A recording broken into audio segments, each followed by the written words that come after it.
discípulos de Cristo que al reino de los cielos le dieron su lealtad. Siervos que ante él se postran. Bueno, vamos a orar. Padre, gracias te damos por tu misericordia nuevamente. Hemos orado un buen rato, hemos cantado, hemos seguido orando y continuamos orando. Pero en este momento queremos hacerlo de una manera más específica por algunos hermanos que han manifestado tener quebrantos de salud y ellos han hecho pública esta petición. Ya han sido conocidos y han sido conocidas públicamente su petición.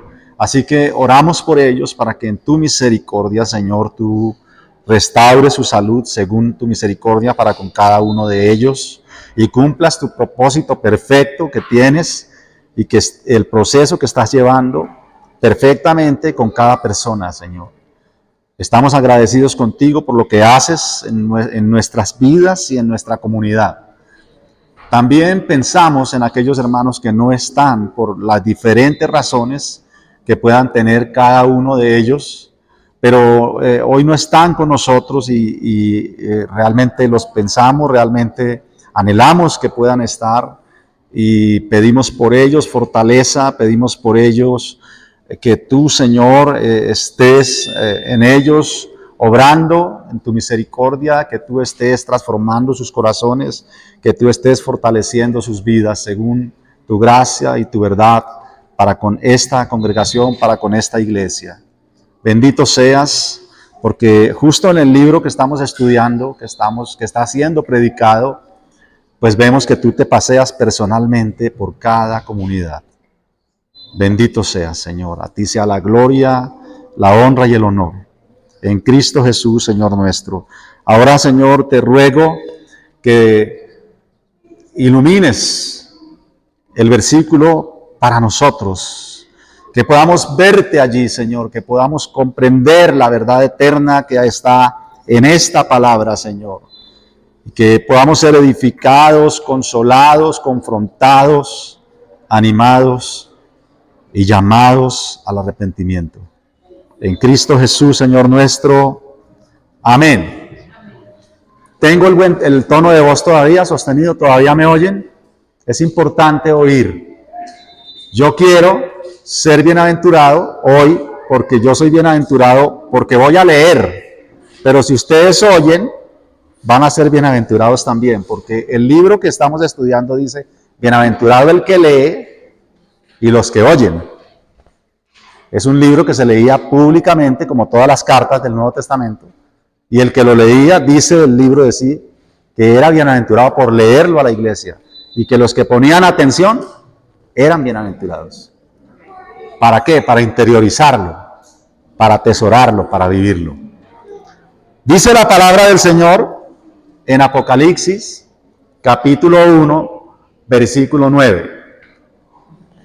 Yo, Juan, vuestro hermano y copartícipe vuestro en la tribulación, en el reino y en la paciencia de Jesucristo, estaba en la isla llamada Patmos, por causa de la palabra de Dios y el testimonio de Jesucristo.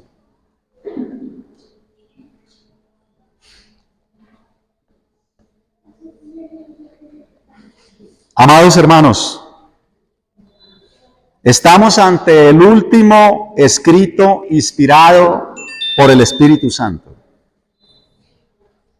Siendo que Apocalipsis es el último libro de la Biblia, en un sentido podemos pensar que es la última palabra escrita, inspirada, que Dios ha dado a su pueblo.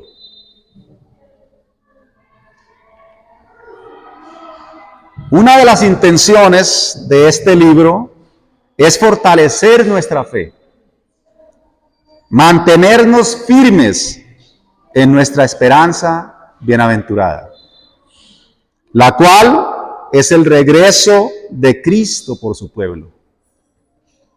Esa es la intención del libro. El regreso inminente de Cristo es precisamente su tema principal. Cristo mismo dice en el libro, he aquí, yo vengo pronto. Así es como se lee en todo el libro, tanto en el comienzo como en el final. Leámoslo en el comienzo, 1:7. He aquí que viene con las nubes y todo ojo lo verá. Y los que le traspasaron y todos los linajes de la tierra harán lamentación. Sí, amén, contesta la iglesia. En el 1:8, yo soy el alfa y la omega, principio y fin, dice el Señor, el que es y que era y que ha de venir, el Todopoderoso. En el 3:11, he aquí yo vengo pronto, retén lo que tienes para que ninguno tome tu corona. En el 22:12, hacia el final del libro, he aquí yo vengo pronto y mi galardón conmigo para recompensar a cada uno según su obra. En el 22:20, finalizando el libro, el que da testimonio de estas cosas dice, ciertamente vengo en breve. Y la iglesia contesta, amén, sí, ven Señor. Así termina el libro de Apocalipsis. La gracia sea con todos vosotros. Amén. Entonces, ¿de qué trata el libro? Gracias, hermano. De manera, hermanos, que por momentos, o aunque por momentos, pareciera que las fuerzas del mal ganan, en realidad, de lo que trata el libro es sobre la victoria de Cristo. Ningún otro libro en la Biblia nos muestra tan vívidamente, tan coloridamente y tan profundamente la divinidad, el poder, la autoridad, el señorío, la majestad de Jesucristo. Podemos verlo a uno que tiene como semejanza de hombre, a uno que es como un cordero inmolado, a uno que es como un león, cuyos ojos son como llama de fuego y su rostro resplandece como sol. Su voz es potente como el estruendo de muchas aguas. Monta un caballo y aunque su ropa está manchada con su sangre, Él es rey. Él es el rey que ha vencido y viene a vencer. De manera, hermanos, que sin importar la época, sin importar el lugar, sin importar la clase de sufrimiento o el tipo de persecución por el cual la iglesia haya pasado, o esté pasando, o que tenga que pasar, todos los cristianos somos altamente, profundamente, poderosamente consolados. Somos grandemente esperanzados al ver a nuestro Rey triunfante. Él es el único digno de tomar el rollo de la mismísima mano del Padre, a fin de que sean abiertos los sellos y vengan los juicios de Dios sobre los diablos y sobre todos los hombres malvados que despreciaron al Cordero Santo. Dios, que es rico en misericordia, que es rico en gracia y rico en verdad, no quiso que su amada iglesia viviera en incertidumbre. Así que el versículo 1 dice que Él revela su plan. Cristo que ha recibido todas las cosas del Padre, comisiona a un ángel para que le muestre a Juan y éste escriba todo para que la iglesia conozca todas las cosas que deben suceder pronto. Por esos días, amados hermanos, la tribulación arreciaba. La iglesia estaba siendo perseguida. La iglesia estaba siendo muerta, encarcelada, desterrada. De modo que Dios quiere consolarla y revelarse a ella. Dios quiere revelarle que no siempre será así, que al final es una iglesia triunfante porque Cristo es triunfante. ¿Y quién mejor para escribir estas cosas que alguien que está viviendo en carne propia esa tribulación? ¿Quién mejor? Si el Juan que escribe Apocalipsis es el apóstol Juan, entonces la palabra copartícipe de nuestro versículo se vuelve aún más brillante. ¿Y por qué? En nuestro texto leemos: yo, Juan, vuestro hermano y copartícipe vuestro. De nuevo, si Juan resulta ser el apóstol Juan, entonces es un hombre que había presenciado los milagros del Señor, escuchó de primera mano sus sermones y sus enseñanzas, estuvo presente en las respuestas contundentes que daba a sus adversarios, vio cómo perdonaba los pecados, cómo libertaba a los endemoniados, cómo calmaba la tempestad en el mar. Pero un día vio algo aún más grandioso. Eso fue toda una revelación. Solo 3 de los 12 estuvieron aquel día y Juan fue uno de esos 3. Juan fue testigo de cómo el rostro del Señor cambió. De repente, ya no se veía como un simple hombre. El rostro de su maestro brillaba como sol, como el sol en Apocalipsis. Moisés y Elías estaban con él y una potente voz decía: este es mi hijo amado. Esto sin duda debió marcar para siempre la vida de Juan. Luego es el hombre que está al pie de la cruz junto a María, la madre del crucificado. Después es testigo de la tumba vacía y también lo vio elevarse en una nube con la promesa de regresar. El regreso de Cristo, el tema de Apocalipsis. Juan es el hombre que se recostaba en el regazo del Maestro. Así que él dice: yo, Juan, copartícipe vuestro. Por esta razón, amados hermanos, he titulado este sermón Copartícipes de Cristo. Copartícipes de Cristo. Permítanme, amados hermanos, esgrimir para ustedes este versículo en 3 puntos. Nuestro primer elemento lo encontramos en la primera línea del texto: la identidad en Cristo. Nuestro segundo punto está en la parte B o en la mitad del versículo: copartícipes de Cristo en todo. Y nuestro último punto es la última línea del versículo: la razón de ser copartícipes de Cristo. Miremos entonces, amados hermanos, con tranquilidad nuestra primera línea: la identidad en Cristo. Lean conmigo la primera línea del versículo: yo, Juan, vuestro hermano. Yo, Juan, vuestro hermano. La identidad en Cristo.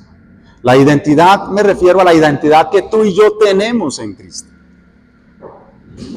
Amados hermanos, Juan se identifica como un hermano más de los lectores de su carta.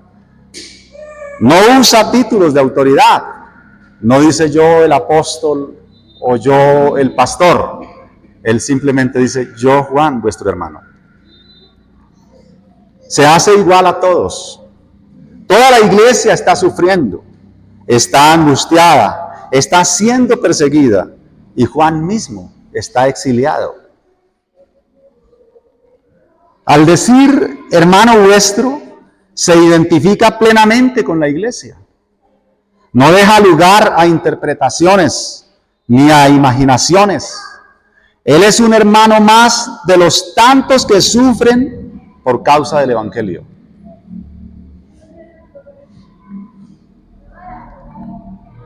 Al escribir, no lo hace desde un lugar cómodo.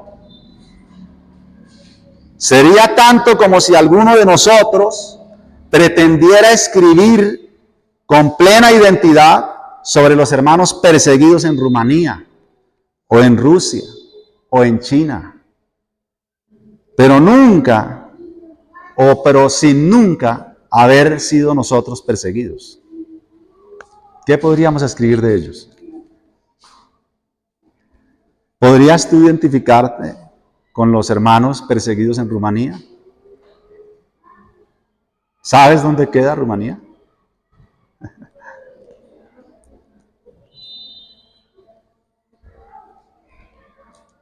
Para escribir con plena identidad sobre esos valientes hermanos, nadie más indicado y calificado que uno entre ellos. Como por ejemplo, nuestro hermano Richard Wurmbrand. ¿Alguno lo ha escuchado?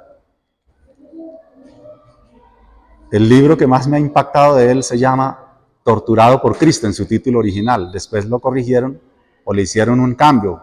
Torturado por la causa de Cristo.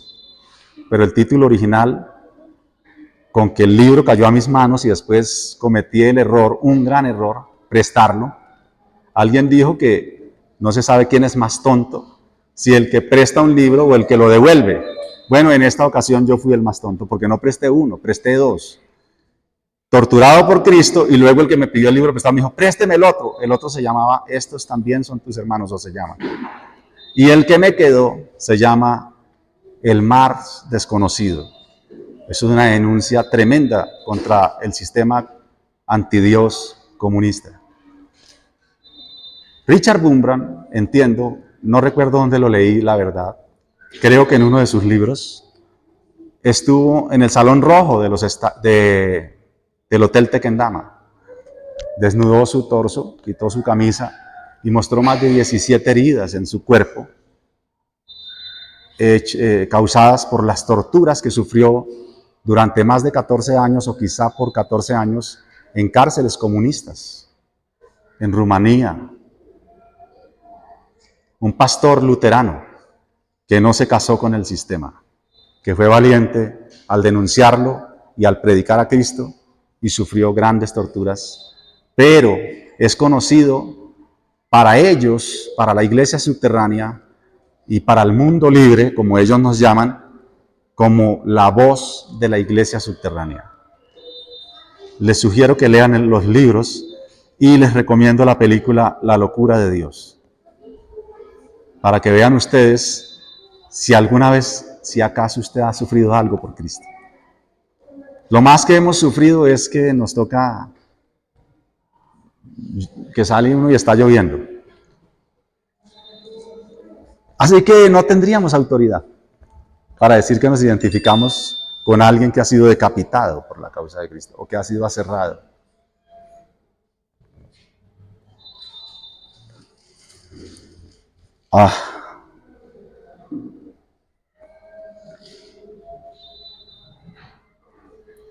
El delito de Richard fue ser pastor de la iglesia luterana, predicar el evangelio de Cristo.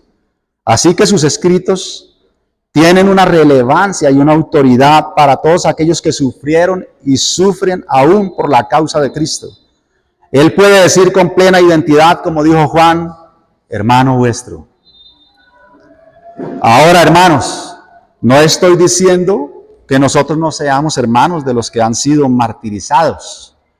Lo que estoy diciendo es que la frase de Juan, vuestro hermano, tiene una connotación profunda de identidad con la iglesia que sufre. En un sentido, es una frase que lo presenta a él como un pastor, es una frase pastoral. Si el Juan que escribió es el apóstol o es un pastor, él se está identificando con la iglesia que sufre. Siente el dolor de los hermanos, los mira con amor, con compasión, escribe con ternura para ellos en obediencia al Señor y al ángel que le dicen, escribe lo que ves. Suele ser muy común, amados hermanos, para nosotros la palabra hermano. Suele ser muy común para nosotros que la palabra hermano sea ya una palabra o una frase de cajón. Lo más posible y lo más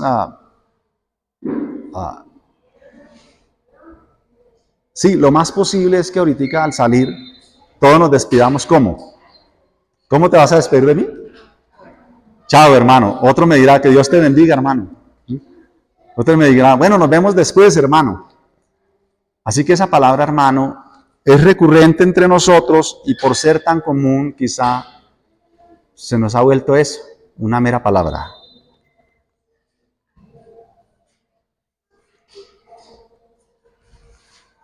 Al repetirla en realidad no vivimos lo que significa o no entendemos lo que significa. Amados hermanos, ser hermanos significa ser del mismo vientre. De hecho, la palabra adelphos es una palabra compuesta. La palabra delphos o delphus significa vientre, pero la antecede la A, es decir, alfa. Así que nosotros leemos adelphos, hermano, traducida al español. Pero, ¿quién es el que ha dicho, yo soy el alfa? ¿Alguien? ¿Quién es el que en este libro dice, yo soy el alfa? ¿Quieren responder? Entonces, amados hermanos, ¿de qué vientre procedemos? ¿Quién es el que nos ha engendrado? Ahora brilla más la palabra hermano. ¿Saben?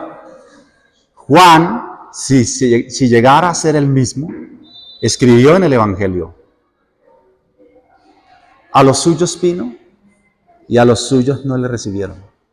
Mas a todos los que le recibieron y a todos los que creen en su nombre les dio potestad de ser hechos hijos de Dios, los cuales no son engendrados de carne, ni de sangre, ni de voluntad de varón, son engendrados de Dios. Son engendrados de Dios. Yo quiero preguntar, amados hermanos, ¿por qué Sandra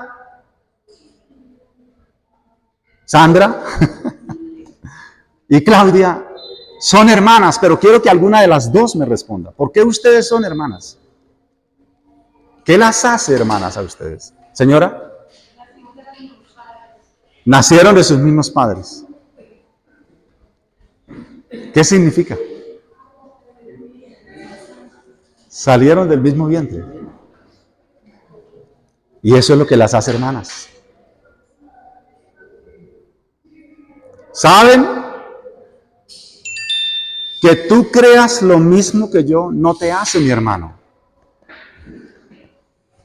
Porque es posible que lo que tú crees y lo que yo creo sea lo mismo. Pero es posible que tú lo creas de corazón y yo solo lo crea en mi mente. Yo solo tenga un cristianismo intelectual. Cantar la misma canción y venir hoy a culto y estar sentados todos aquí no nos hace hermanos. No somos hermanos por eso. No somos hermanos porque todos somos evangélicos y venimos a la misma iglesia. Eso no nos hace hermanos. Podría ser, y quizá no, y ojalá esté equivocado, que alguno aquí no sea un hermano. Ojalá no sea el que esté predicando. Pero puede ser. Entonces, ¿qué es lo que nos hace, hermanos? Que tú y yo hayamos nacido. ¿De dónde? Del agua y del Espíritu. Que hayamos nacido de nuevo. Que hayamos salido tú y yo del mismo vientre. Eso es lo que nos hace hermanos. Así que cuando Juan dice hermanos, hermano vuestro, está diciendo que él salió del mismo vientre que salieron ellos. Ustedes son mis hermanos porque salieron del vientre que yo salí. Porque nacieron con la misma sangre que yo nací.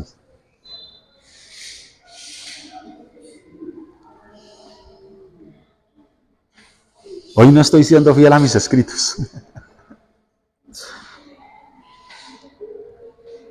Así que hermanos, amados, somos nacidos del mismo vientre.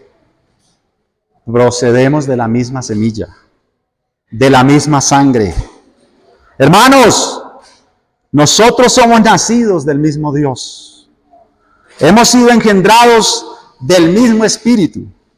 Hemos sido dados a luz por el mismo Evangelio. Hemos sido lavados por la misma sangre. Así lo dice Juan, al que nos amó y nos lavó con su sangre. Hermanos, yo soy vuestro hermano, porque Cristo me lavó con la misma sangre que te lavó. ¿Saben, hermanos? Cuando yo muera, por cierto, están todos invitados a mi sepelio, va a estar bien. Se va a cantar cara a cara, espero verle. Yo espero que ustedes la canten gozosos.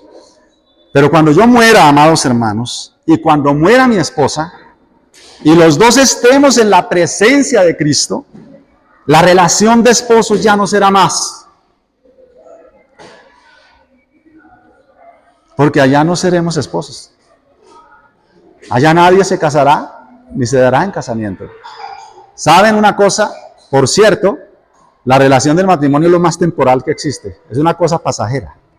Tranquilo, hermano, no se desespere que eso va a pasar. Allá, tu esposa no será tu esposa y tu esposo no será tu esposo. Y tus hijos no serán tus hijos y tus padres no serán tus padres. ¿Ustedes acaso han pensado cuál será la relación que tú y yo tendremos allá? Hermano vuestro. Hermanos. Así que aunque mi esposa ya deje de ser mi esposa, nunca dejará de ser mi hermana. ¿Se entiende?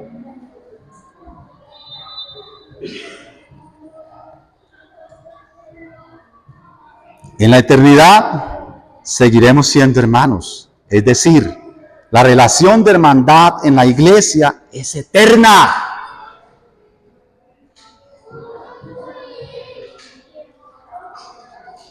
Sus padres, sus hijos, sus familiares, en el parentesco que sea, ya no será más.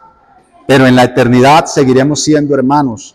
Todos salidos de un mismo vientre, todos nacidos de las mismas entrañas de Cristo, y espero ser bien interpretado con lo que estoy diciendo.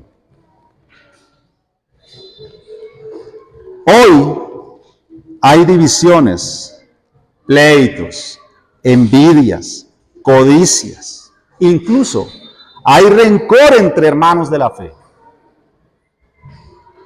Pero con vehemencia las Escrituras nos dicen: ámense entre ustedes, ténganse en alta estima, consideren al otro mayor que ustedes, mírense con compasión, ayúdense, oren unos por otros, sosténganse unos a otros, soporten al débil. Amados, esto es la hermandad. De manera que cuando Juan dice, yo, Juan, vuestro hermano, es una expresión de amor. Las Escrituras nos presentan con claridad el amor de hermano. Así es como se lee en Hechos 4:32. Y la multitud de los que habían creído era de un corazón y un alma, y ninguno decía ser suyo propio nada de lo que poseía, sino que tenían todas las cosas en común. Eran hermanos verdaderos. Ahora bien, esta hermandad no solo es en los tiempos de paz, lo es aún más en los tiempos de persecución. Juan se está identificando aún más con la iglesia porque, como él, toda la iglesia está siendo atribulada. Lo que Juan escribe es práctico y tiene sentido para sus lectores, porque él es un compañero de sufrimiento. Siente y vive lo que sus lectores sienten y viven. No es un escritor desconectado ni un predicador desconectado de su audiencia, sino más bien identificado con la iglesia, como lo debe ser el pastor y el predicador.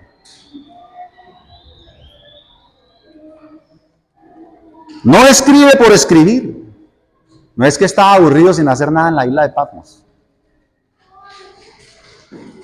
Como ellos y toda la iglesia en todas las épocas, en todo el mundo,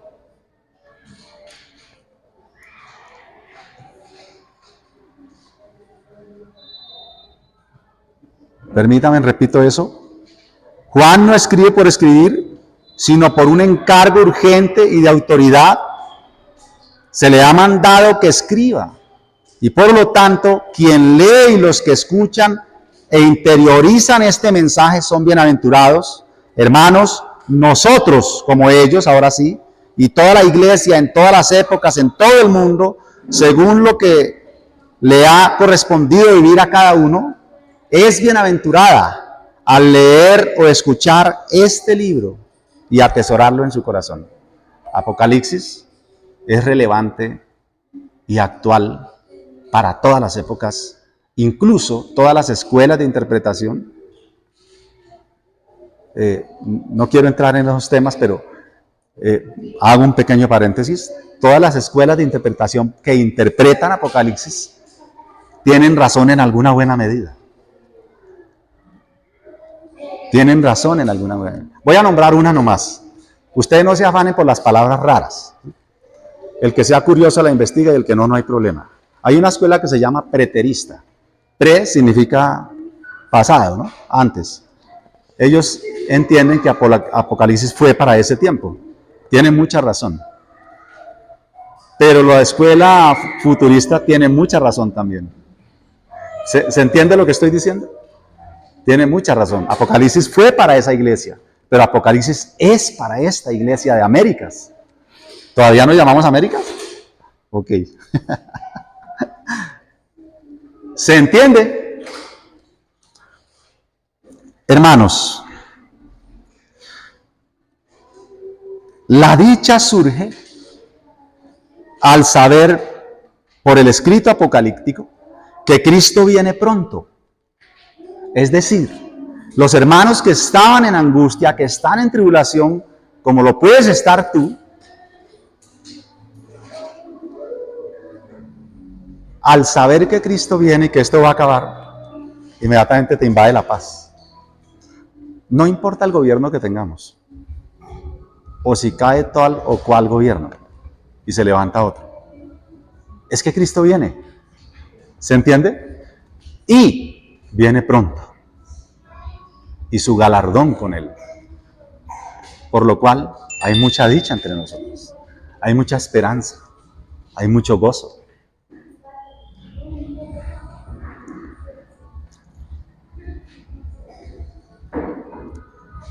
Cristo viene pronto. No somos olvidados. Dios tiene el control de todas las cosas. Él es más que vencedor. Los creyentes somos más que vencedores debido a que Cristo venció en la cruz. Y con su resurrección venció todo el mal, en todas las formas y en todas las manifestaciones del mal. El mal está vencido. Aunque parezca fuerte. Cristo es vencedor, aunque parezca un escuálido cordero. Y la iglesia es vencedora, aunque por un tiempo se le haya dado autoridad al dragón para vencerlo. En realidad la iglesia vence al dragón. Y si no, no deje de venir los domingos y espérese al final de Apocalipsis. Y verás lo que pasa. Como dije en la introducción, aunque haya momentos que parece que la iglesia es vencida y desmaya, en realidad Cristo la sostiene. La iglesia es herida, así como Cristo es un cordero herido. Pero en realidad la iglesia es un pueblo triunfante, así como Cristo es un león vencedor. Cristo es el león que murió como cordero. Cristo es el cordero que resucitó como un león. Cristo es el rey que ha vencido y viene a vencer. Y esto, por supuesto, amados hermanos, nos lleva directo a nuestro segundo punto. Copartícipes de Cristo en todo. Lean conmigo la segunda línea del texto. Y copartícipe de vuestro en la tribulación, en el reino y en la paciencia de Jesucristo. Amados hermanos, esta frase es quizá la centralidad del versículo. Es el gran tema del versículo. El hecho es la razón del título, de hecho es la razón del título de este sermón, copartícipes de Cristo. Ahora bien, nuestro punto es que somos copartícipes de Cristo no en algunas cosas, sino en todas las cosas. Al decir esto, no me refiero a su divinidad, sino a su humanidad. Es decir, no es que nosotros llegásemos a ser iguales a Cristo en cuanto a que Él es Dios.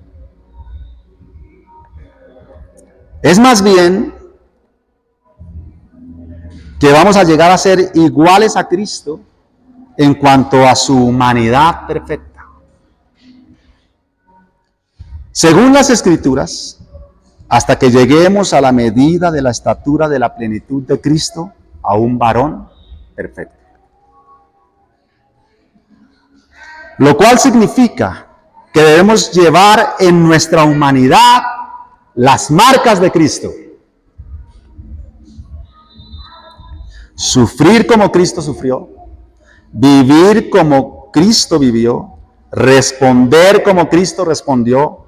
Esto, por supuesto, no es algo que podamos hacer con nuestra fuerza. Pues yo puedo preguntar aquí, ¿quién de ustedes vive como Cristo? No quiero avergonzarlos. Yo debo responder por ustedes. Yo no. ¿Quién de ustedes es capaz de vivir como Cristo? ¿Quién de ustedes ha sido capaz de responder como Cristo respondió a sus adversarios? Así que no me refiero a que podamos hacerlo en nuestras fuerzas. Es más bien un don que el Señor le concede al creyente. Si tú puedes vencer el pecado, no eres tú. Si tú caes en el pecado, si tú pecas, eres tú. Pero si Cristo acaso te ha concedido hoy no pecar, es eso. Es que Cristo te concedió no pecar. Porque tú eres un gran pecador. ¿O no? ¿Alguno dice no? La mentira también es pecado. Y Juan dice, si alguno dice que no ha pecado, el tal es mentiroso. Y la verdad de Dios, no su verdad, la verdad de Dios no está en él. Por lo tanto, todos aquí hemos pecado y somos pecadores. Y si alguno dice lo contrario, es un mentiroso. Por tanto, vivir como Cristo no es algo que tú puedas hacer. Vivir como Cristo es un don que concede o que se le concede al creyente.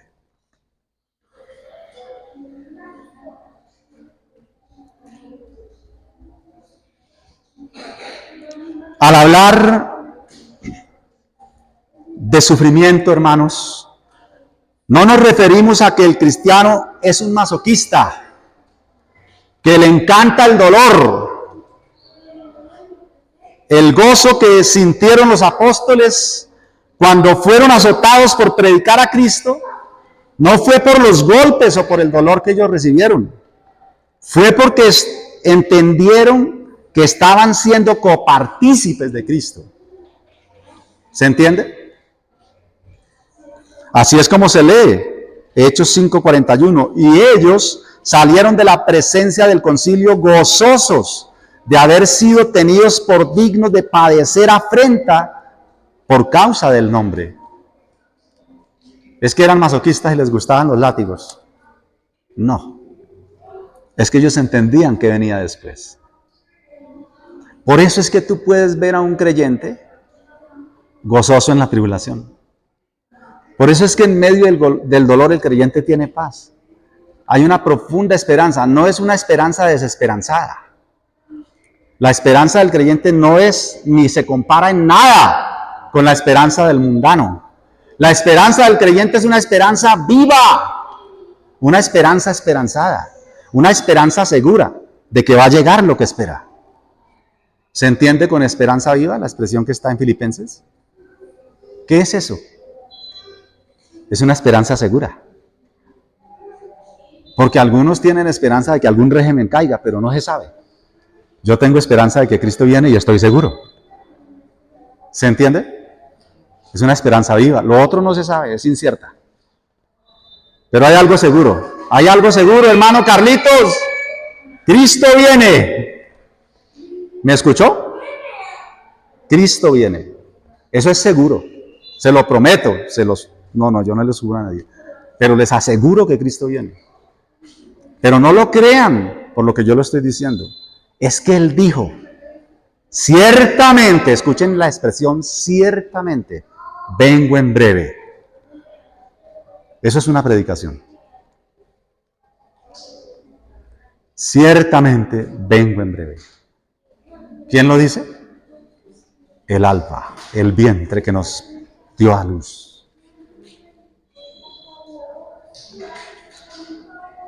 La persecución es, en esencia, hermanos, seguir las pisadas de Jesús, quien murió en la cruz. Cuando los santos son perseguidos, Jesús es perseguido también. ¿Sabían eso? Cuando alguien es perseguido por causa de Cristo, el que está siendo perseguido es Cristo. Así es como se lo hace entender el Señor a Saulo. Allá en Hechos 9:4-5 dice, y cayeron en tierra. Oyó una voz que le decía, Saulo, Saulo, ¿por qué me persigues? Él dijo, ¿quién eres, Señor? Y le dijo, yo soy Jesús, a quien tú persigues. Dura cosa te es dar coces o golpes o cabezazos contra el aguijón. Yo soy Jesús. ¿Y a quién estaba persiguiendo Saulo? A los hermanos ¿en qué? Se me olvidó para dónde iba Saulo. En Damasco. Pero él pensaba que estaba persiguiendo cristianos y él estaba persiguiendo a Cristo. Juan escribe acerca de la tribulación de los santos siendo perseguidos. Además, sobre la tribulación para el mundo. El llamado para ellos es que se arrepientan de su maldad. Pero para el creyente hay una esperanza bienaventurada. De nuevo, Cristo viene. A fin de vencer toda tentación y toda tribulación, hermanos, es necesarísimo que todo creyente conozca íntimamente, escuchen esa palabra, íntimamente, a Cristo. Voy a repetir esa frase porque es práctica, es aplicación. A fin de que todo creyente venza toda tentación y toda tribulación, es necesarísimo que todo creyente conozca íntimamente a Cristo. Íntimamente no es intelectualmente, no es teológicamente, no es religiosamente. íntimamente es relación. El conocimiento que Cristo demanda de ti y de mí es relacional. Es el conocimiento que salva. Porque el diablo conoce harto, sabe harto, pero no se relaciona con Cristo. Ninguna relación hay entre la luz y las tinieblas. Y vosotros sois de la luz. Hermanos, vosotros sois de la luz. Entonces anda de día. Camina como alguien que camina en luz. Vive en la luz. Porque solo los malos buscan la oscuridad, las tinieblas, para hacer su maldad. La salvación, amados míos, consiste en conocer a Cristo y a Dios que le envió. Pero ese conocimiento no es intelectual. No es que tú sepas griego, arameo y hebreo. No es que tú sepas interpretaciones de no sé qué cosas. Es que tú conozcas a Cristo. Es que tú sepas cómo reacciona, cuánto odia el pecado, cuánto ama la justicia, cómo respondería a sus adversarios, cómo responde a cada situación, cómo actúa, qué hace Él, para que tú sigas sus pisadas, hagas lo mismo. ¿Estoy desestimando la teología? No. Un pastor debe ser un teólogo profundo para poder predicar. ¿Estoy desestimando el estudio? No. Estoy diciendo que no te dejes engañar por la teología y por el estudio. Estoy diciendo que eso sean unas meras herramientas nomás. Pero nada hay para sentirse orgulloso en eso. De hecho, Pablo utiliza la palabra estiércol, la que nosotros leemos en español como basura, para decir que todo lo que para él era ganancia, lo ha estimado como estiércol. En la versión Reina Valera se lee basura. Lo tengo por basura. ¿Para qué? Para conocer ahora sí de verdad a Cristo. Y en el Antiguo Testamento hay otro Pablo que llegó a decir, de oídas te había oído, mas ahora mis ojos te ven. ¿Dónde lo conoció? En la tribulación, en el dolor, en la angustia, en el sufrimiento, en la persecución, en la enfermedad, en la soledad, en el abandono, en la traición. Ahí es donde tú conoces verdaderamente a Cristo. Ese es el crisol que te purifica y que te hace un oro refinado, como bronce bruñido. Bruñido significa lijado, pulido, lisísimo, brillante. Esa es la iglesia refulgente que Cristo viene a redimir y por lo tanto las pruebas son una bendición. ¿Se entiende, hermanos? Quizá estoy predicando este sermón para prepararte para la aflicción. De hecho, Apocalipsis es escrito para eso, para dar consolación en medio de la aflicción, en medio de la persecución.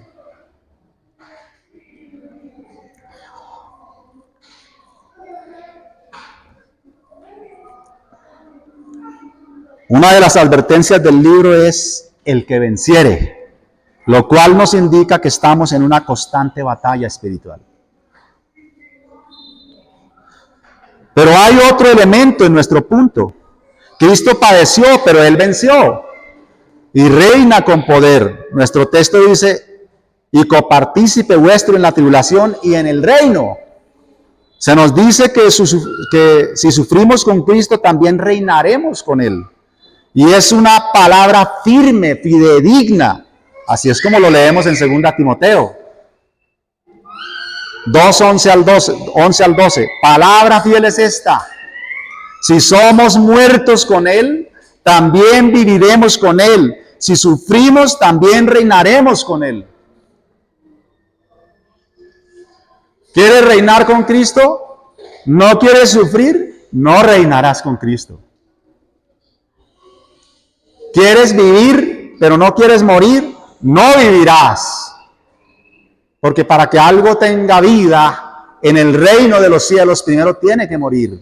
Y la analogía de eso es el grano de trigo. Cualquier semilla que siembras, primero se pudre, primero se muere, antes de que tú puedas ver una mata de algo. Así que si quieres vivir con Cristo, muérete. Este es un llamado a la muerte, como lo hace todo el Evangelio de Marcos. Es un llamado a morir. Así que Juan concuerda con Marcos en esto. Esta predicación es una invitación para que vengas a morir.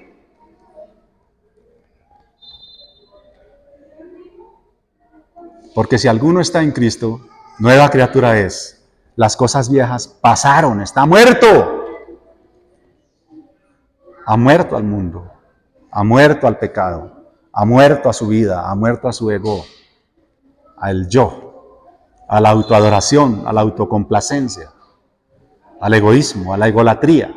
Porque todo pecado es egolatría, todo pecado es autocomplacencia, es autoadoración, y todo pecado es directamente contra Dios.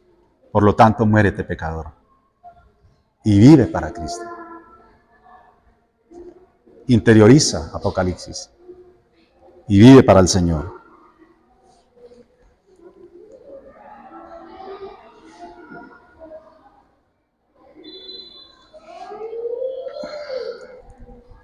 El gozo que tenemos en medio de la tribulación, como dije antes, no es masoquismo. No hay deleite en el sufrimiento, hay deleite en la esperanza que éste produce. Sabemos que todo pasará, que es un breve momento y que no se compara con la gloria venidera que en nosotros se ha de manifestar. El Señor explica bien esto en su sermón más famoso. Escuchémoslo predicar. Así es como Él lo dice. Mateo 5, 10 al 12. Bienaventurados los que padecen persecución por causa de la justicia, porque de ellos es el reino de los cielos. Bienaventurados sois cuando por mi causa os vituperen y os persigan y digan toda clase de mal contra vosotros mintiendo. Gozaos, alegraos, porque vuestro galardón es grande en los cielos, porque así persiguieron a los profetas que fueron antes de vosotros y a Juan, el escritor de Apocalipsis, y a los hermanos de esa época. Así los persiguieron. Gozaos, hermanos, cuando venga la persecución a tu vida. Ahora bien, este gozo de reinar con Cristo y de obtener el galardón en los cielos no es inmediato. Así que hay otro elemento del cual participamos con Cristo. Nuestro versículo dice, Juan, copartícipe en la paciencia de Jesucristo.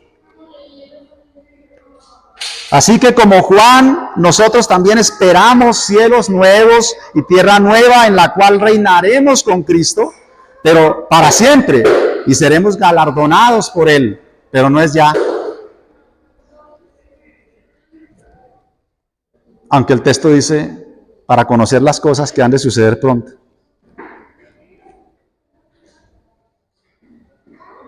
Pero han pasado ¿cuántos años?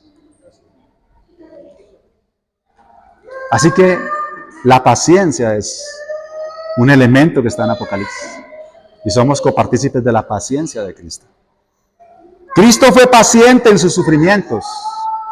Él no abrió su boca para maldecir a los que le injuriaban. Así lo dice Pedro. Quien cuando le maldecían no respondía con maldición, cuando padecía no amenazaba, sino encomendaba la causa al que juzga justamente. Eso está en 1 de Pedro 2:23. Así que él soportó con paciencia. ¿Cuántos segundos aguantas tú? Cristo es paciente en cuanto a sus juicios. Él está esperando que se cumpla el tiempo en el cual juzgará todas las cosas, como lo dice Pablo a Timoteo 4:1 en segunda. Te encarezco delante de Dios y del Señor Jesucristo, que juzgará a los vivos y a los muertos en su manifestación, o sea, en su segunda venida y en su reino. Así que nosotros también somos copartícipes de la paciencia de Cristo y esperamos pacientes el regreso de nuestro Salvador. Esto es lo que anunciamos al mundo, que Cristo pronto vendrá, que se arrepientan. Una vez estábamos predicando por allá y salió un borracho a decir, pero ¿cuánto hacen que Cristo viene? Dice que ustedes que Cristo viene y no viene. Decía el borracho, paciencia, pero arrepiéntete, porque no quieres que venga y te encuentre así. Hermano, si tú no eres un borracho, Quizá no quieres que Cristo venga y te encuentre así como estás. Arrepiéntete. O vendré pronto y quitaré el candelero de ti. O quitaré el galardón. Eso es lo que Cristo le dice a la iglesia.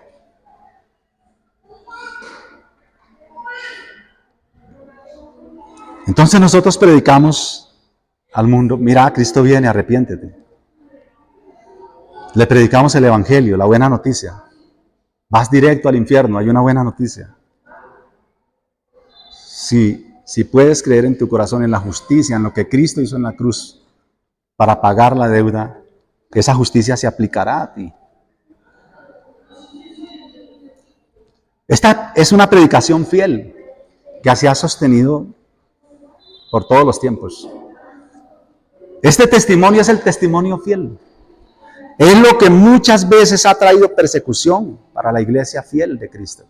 Predicar fielmente el evangelio trae persecución, trae enemigos. Y esto, hermanos, por supuesto, nos lleva directo a nuestro tercer punto. La razón de ser copartícipes de Cristo. Lean conmigo la última parte del versículo. Estaba en la isla llamada Patmos por causa, escuchen bien la razón, por causa de la palabra de Dios y del testimonio de Jesucristo. Amados hermanos, como dije antes, Juan no estaba escribiendo cómodamente. Él estaba exiliado en una isla desértica, pedregosa, llena de canteras donde eran obligados a trabajar duramente. La idea de los romanos era deshacerse de sus adversarios, que ellos murieran allá. Eso era una cárcel de por vida, no es que era por un tiempo. Ellos morirían allá olvidados, desterrados.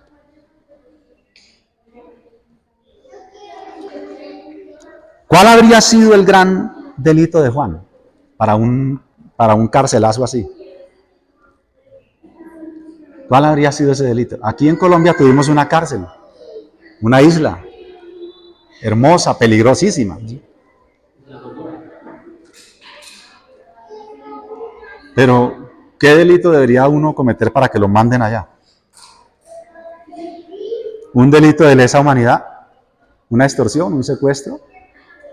¿Asesinato de niños y de gente desvalida en estado de discapacidad?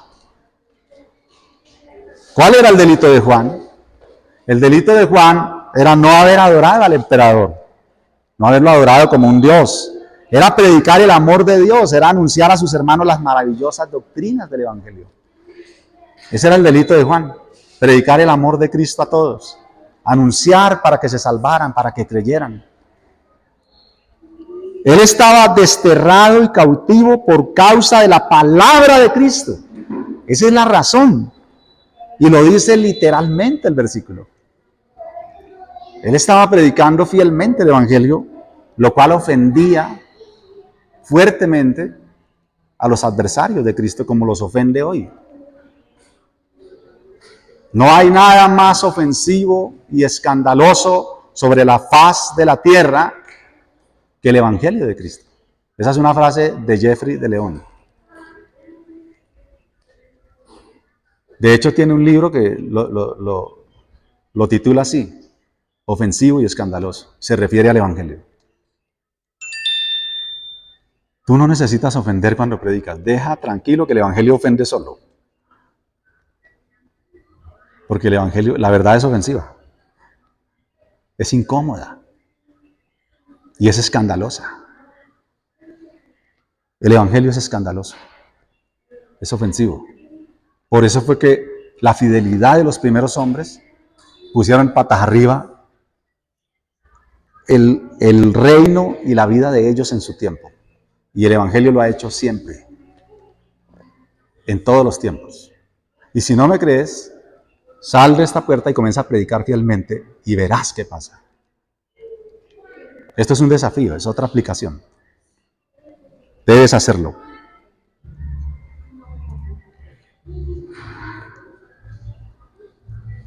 Hay un ejemplo, amados hermanos, que ya mencioné, que es Richard Wurmbrand. Fue por predicar que el hermano Wurmbrand duró 14 años, junto con su esposa, pero la esposa no duró tanto, en cárceles comunistas. Fue por predicar.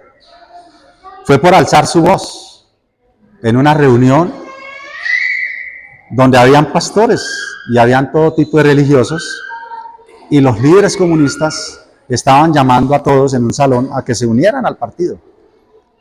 Y cuando Wurmbrand levanta la mano, lo pasan adelante.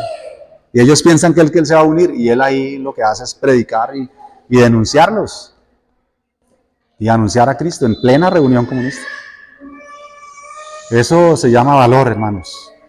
Tú vas a encontrar una lista en este libro que estoy predicando de los primeros que van a ser lanzados al lago que arde con fuego de azufre. ¿Quiénes son? Los cobardes. Los primeros en la lista son los cobardes. Predica a Cristo. No nos ha tocado a nosotros una época así. En cambio de persecución, tenemos seducción. Lo más que me acuerdo era cuando en todos los cultos, estoy refiriendo a mí, nos rompían las tejas del templo. Eso fue antes del año 91. Todos los cultos, no había teja que nos quedara buena. Siempre nos tocaba remendarlas, o si había plata, comprar alguna teja. Nos rompían las tejas del templo. Y lo más que he sufrido por Cristo ha sido un puñetazo por predicar a Cristo. No me acuerdo de más que haya yo sufrido, que me hayan perseguido así cruelmente. Después de ese, bueno, sí me persiguieron con un machete, pero nunca me alcanzaron. Porque usted imagina cuando lo persiguen a usted con un machete, no se le ven las piernas a usted. No, yo no corrí un poquito, me metí a un hueco y desde ahí oraba. Pero al otro día volví a la misma casa y toda esa gente se convirtió a Cristo. ¿Quieres vivir eso? Sal de esta puerta y predica a Cristo. Pero sé de pastores en Colombia que han muerto por Cristo. Sobre todo antes de la Constitución del 91. Después siguió la persecución. Pero había un elemento legal con que defendernos. Hoy hemos pasado, y esta sí es una frase mía, de la persecución a la seducción. Y estamos regresando nuevamente a la persecución. Y ese es el vaivén en que vive la iglesia. O la persiguen o la seducen. ¿Cómo nos han seducido?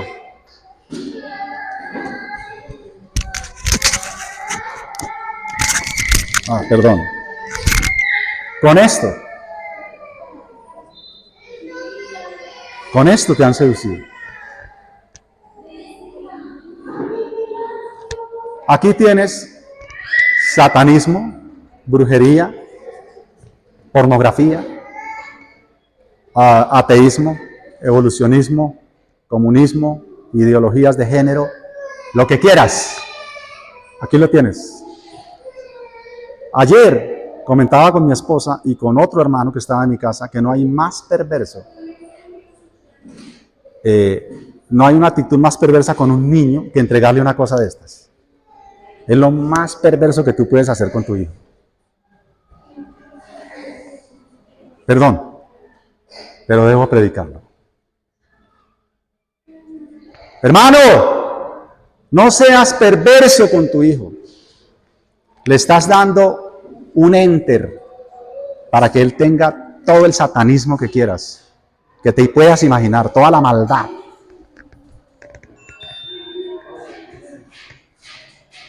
Tienes que ser responsable. Hemos pasado de un momento de persecución a un momento de seducción. Y la seducción, hermanos, es más efectiva. Destruye las iglesias. Destruye las iglesias. Destruye los hogares. Para ser infiel, antiguamente, tocaba salir. ¿O no? A ver, ahora sí ninguno fue infiel. Tocaba salir, ¿no? Hoy no. Tú puedes estar al lado de tu esposa, al lado de tu esposo. ¿Y qué está pasando allí? ¿Se entiende lo que estoy diciendo? Hermanos, Cristo dice, he aquí vengo en breve. Vengo en breve. Ese es un mensaje que vendrá después. Y que sé que nos va a tocar. Cristo viene, hermanos. Cristo viene. Voy a terminar. No tengo reloj y sé que ha pasado el tiempo. Quiero preguntarte, hermano, ¿predicas? Pablo dice, tú pues sufre penalidades como buen soldado de Jesucristo. Pero, ¿por qué aflicciones? ¿Por qué sufrir penalidades? ¿Cuál sería el motivo? Nuestro versículo dice, por causa de la palabra de Dios y por testificar de Cristo, por ser testigos de Cristo, por el testimonio de Jesucristo. Esto sugiere que le estamos predicando, que anunciamos con vehemencia su mensaje. Y, como sé que el tiempo ha pasado y que aquí estamos limitados, no les voy a dar los textos, no se los voy a leer. Pero si alguno quiere tomar nota rápida, debería leer estos textos en su casa. Todos Apocalipsis 1:2, 1:9, 6:9, 11:7, 12:11, 12:17, 17:6, 19:10, 20:4. Todos hablan de lo mismo. Por causa de la palabra de Dios y del testimonio de Jesucristo. ¿Van a leerlos? Queridos hermanos, gracia y paz de Dios. Espero haberos contribuido a nuestra común salvación, a nuestra común fe. Vamos a orar y vamos a tomar la cena. ¿Sí? Ok.